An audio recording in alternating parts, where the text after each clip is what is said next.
The White Fang's safe house wasn't one he was familiar with. Tucked into a corner of the docks that had remained untouched from the inferno only a few weeks before, the multi-purpose story building was only remarkable because of how unremarkable it was. Drab and grey with misty glass windows covered by iron grates. Every now and then the lorry would pull into the wall exterior, parking against the loading bay and shipping something inside.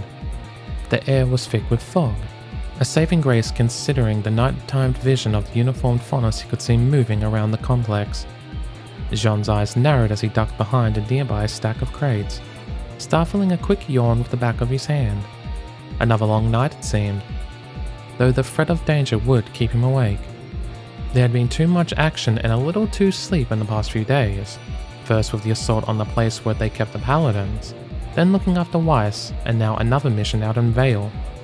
At least his team wouldn't notice his absence, since he made a show of flirting with an older student and telling the others not to expect him back tonight. Weiss had scoffed and crossed her arms, turning away as Blake and Yang gave him disappointed looks. He wasn't sure what to make of that.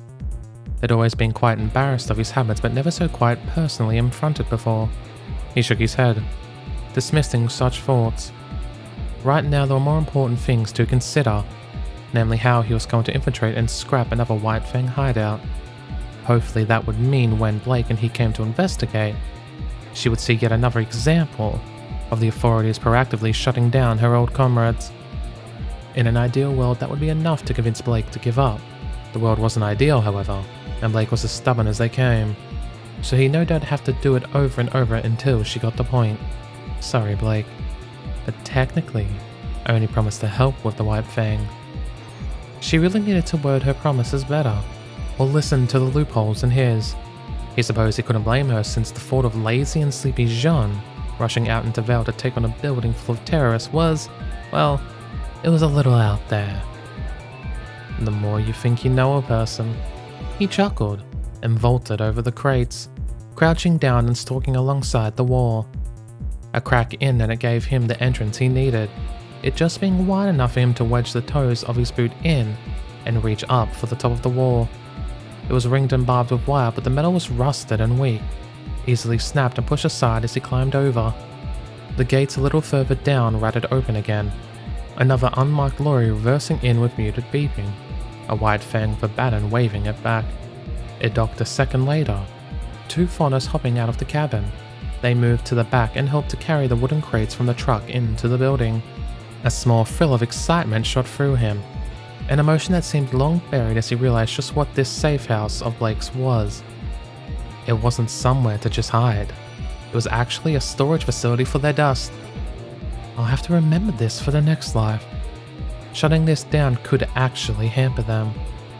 It would do the same here as well, but with the lack of training and how weak he was, it probably wouldn't make enough of a difference.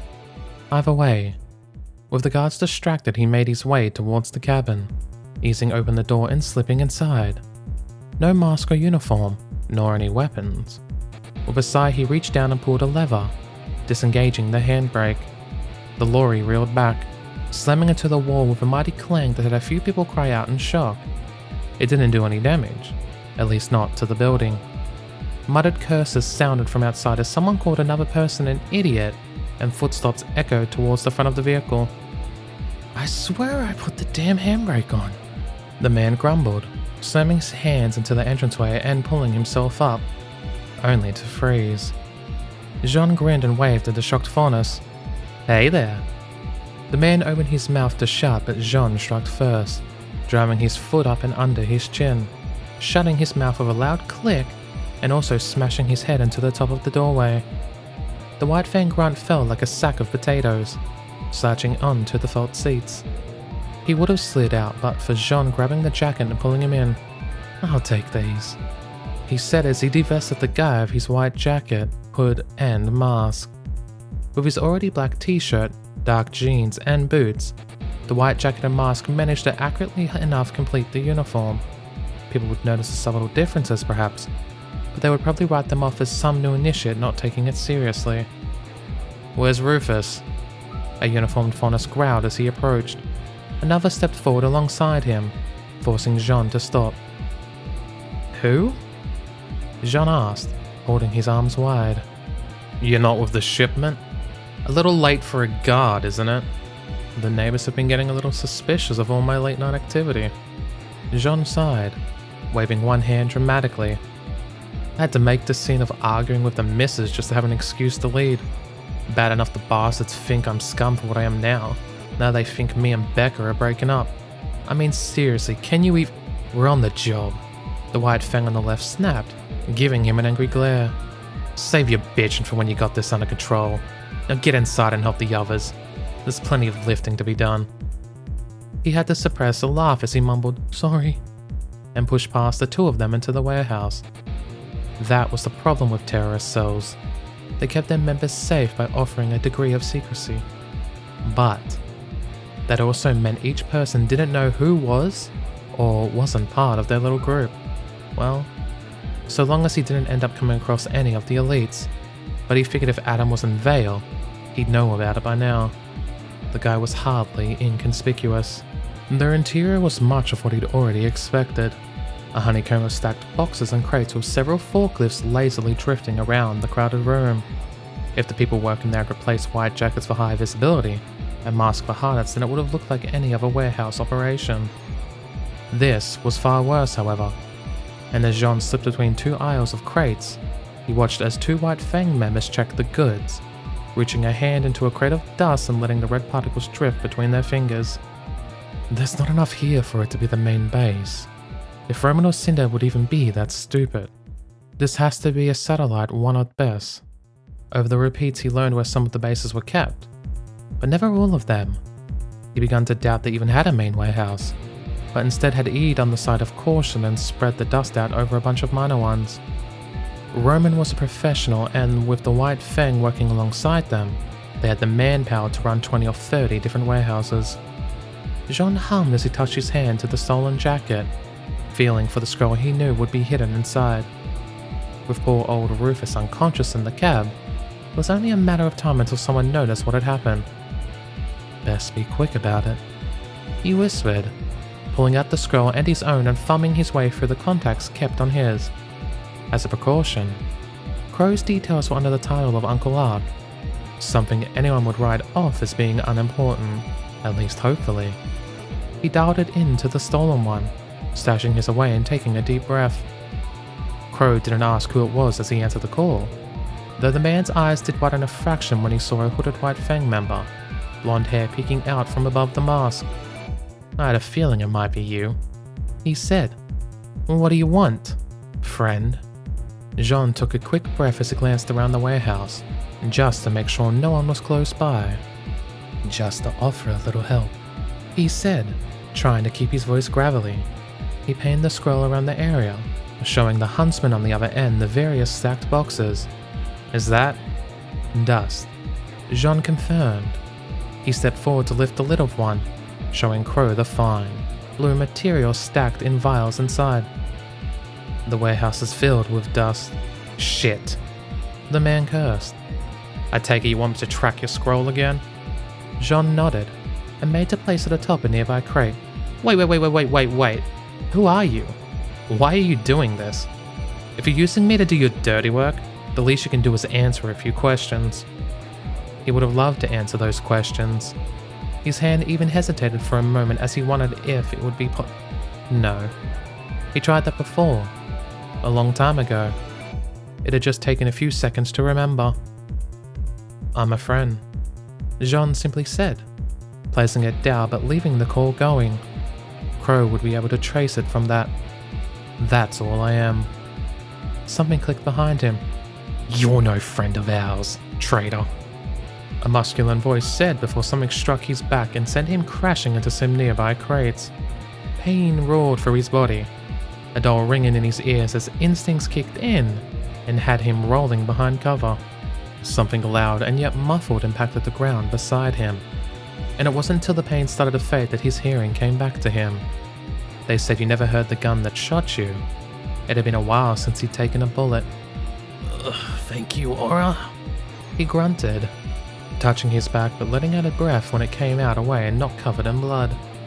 Any such relief was short-lived as more shots rang out. the White Fang shouting instructions as he heard rapid footfalls on his left and right. They were surrounding him, cutting off his escape while the first kept him pinned down. "Okay? You still alive?" Jaune glanced down to the scroll he unintentionally kept hold of. Crow's face visible in it, but the background now a blur. Was he moving? Running somewhere? "I'm on my way," the man shouted. "Hold on as best as you can. I'll be there soon." Panic hit him harder than the bullet ever had, a curse slipping from his lips as he threw the device aside and pushed up onto his feet, dashing away from where he had been hidden and deeper into the warehouse. Embers sparked around him as shots whizzed over his ears and pinged against the granite floor, but the shooters were obviously trying to avoid hitting the dust grates.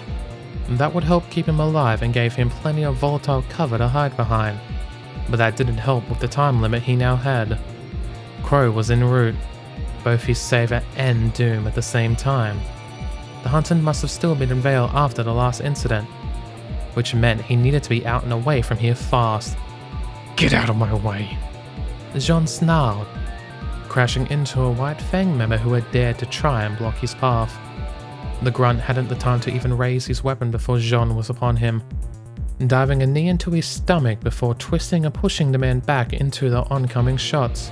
There was a muffled cry, but no time to see whether the man had aura or not, whether he was alive in pain or slowly bleeding out on the floor. He needed a weapon, something he could use. Kuroka Morse was back at Beacon, too distinctive to bring out into Vale where any Aerith CCTV camera might spot him. There were hurried footsteps ahead, voices calling out orders as several dark shapes took up positions behind various pieces of unused machinery. Jaune swore and ducked to the side, slipping slightly as a hand slipped down into the floor and his legs kicked off.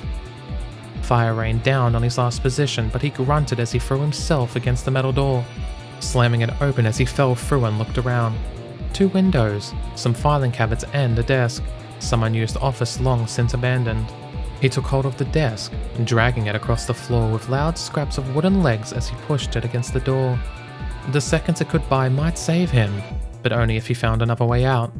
The windows were solid, the steel bars behind them more so. His frantic eyes darted left and right, but no other escapes were visible. What use did a small office have of multiple exits? Something slammed into the door, the metal frame shaking but the door refusing to open. "Somebody knock it open!" Someone shouted on the other end before another bang echoed, more people throwing their weight into it. Jaune spun towards it, hand reaching for a weapon he wasn't wearing. He'd have to fight. He could do it too, if he got the drop on them. All it would take was disarming one and then using them as a human shield while he fired through. Nothing too hard considering he had aura they probably didn't. But how much time would that take? His eyes swung upwards instead, a sigh escaping him. When did my life become like a Bruce Willis movie? The door rattled once more, dust falling from the wall as it became clear it would give away before the metal did. He paid little attention to it, dashing forward and leaping onto the desk, using it as a platform to reach the industrial ventilation system attached to the ceiling. The grate gave way easily, poorly maintained and falling apart as it was. His legs kicked in the air wildly, trying to repel himself as he pulled his body up into it. A fan lazily spun behind, meaning he had only the forward route which would lead over the area he'd been in before. They wouldn't expect me to double back. I could hop out while they're distracted and escape. As he crawled forward, it didn't take him long to come to an unsatisfying truth he really should have known already. The movies only had a tangible grip on reality. He winced as his hand pushed down on the metal, clinging loudly as he made his way through the vents like an Ursa trying to tiptoe its way around a house of mirrors. Screw you, Bruce Willis. How the hell did you make crawling through vents seem quiet? Subtly gave way to haste, the sound so obvious the White Fang below would have had to be deaf, stupid, and trying not to hear him. "The little shit's in the vents!" one shouted, increasing Jaune's pace from panic to shit, shit, shit. A lance of light pierced the metal ahead of him, dust mote sparkling in it as the hole left by the shot had him freezing still. "Open fire!" His hands wrapped around his head, Legs branching up as he made himself as small a target as possible. Metal gave way all around him, loud bangs sounding as bullets slammed into through the vents all around him. Each time one whizzed close, he flinched, gritting his teeth as he clamped down on the urge to move, the urge to flee. The hail of gunfire subsided a few seconds later. Is he gone? There's no blood! Jaune's eyes widened. He must have moved. More shots rang out, but a shaky breath of air left his lips as the holes started to appear further down, rattling the sheet metal as bullets pinged and clicked their way through the vents. Blue Eyes scrunched shut as he tried to calm his breathing, slowly coming out of his fetal position. His body ached too, testament to the fact that not all the shots had missed. I can't stay here. Eventually they'll send someone up to take a look. But the moment he moved, the sound would alert the people below once more. An explosion by what must have been the main entrance cut into not only his forts, but also the gunfire. Well, well, a familiar voice laughed. Look what we have here. I must be all kinds of lucky to keep running into you guys. No, not so soon. Jaune's heart hammered in his chest, panic settling in as he heard the huntsman throw himself into the White Fang members. It would take him no time at all to cut them down. He growled as he dragged himself along the vents, trying to keep the noise as quiet as possible, just in case the huntsman heard it over the sounds of combat. The vents creaked as he moved through them, however, his clothing dragging loudly across the metal. It clicked and creaked ominously. It was as he made his way to a new piece that disaster struck. The metal, already weakened by all the gunfire, bulged and swayed beneath his hand, his weight pushing down as something holding it to the ceiling snapped with a loud crack. The world shifted. The metal tube he was in swinging across the warehouse floor and crashing into a shelving unit of crates. Jaune coughed and hacked as he collapsed at the bottom of it, covered in valuable dust that threatened to kill not only through element properties but by choking. His hand pushed down onto it, lifting his head up as he wiped at the mask covering his face, clearing his vision. Everyone was looking in his direction. But it wasn't everyone that Jaune cared about. Blue Eyes, concealed by the mask, stared straight into the red irises of Crow Branwen. The man's mouth opened, his blade lowering just a fraction. There was still a chance. Maybe he didn't realize who he was. One of the White Fang pointed a gun at him. "Kill the traitor!" he screamed, damning Jaune in an instant. All care and caution was lost, the shots that rushed towards him hitting the dust that had been scattered across the floor. Fire lapped at his back as he felt himself be hurled into the air, slamming down a good 10 or so meters away as the explosion rocked the building. He hacked and fought for breath, staggering to his feet and limping away, glancing back over his shoulder. Crow spun where he stood, disarming one enemy just using his hilt of his weapon, while another fell to a shot as the blade clicked to the side. He leapt into the air soon after, metal cracking and shifting into a scythe as he crashed back to the ground. One more masked foe down for the count. Through it all, however, the man's terrifying eyes remained locked onto him. His legs roared with agony, but he forced himself on. The main entrance was doomed. He'd have to pass Crow to reach it, which wasn't going to happen. He stumbled into a fire escape instead, wincing with each step as he used his hands to drag himself up the staircase.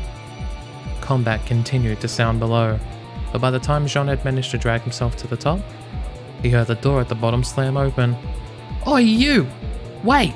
Crow shouted in a voice filled with panic. "You're the one, right? Hold on!"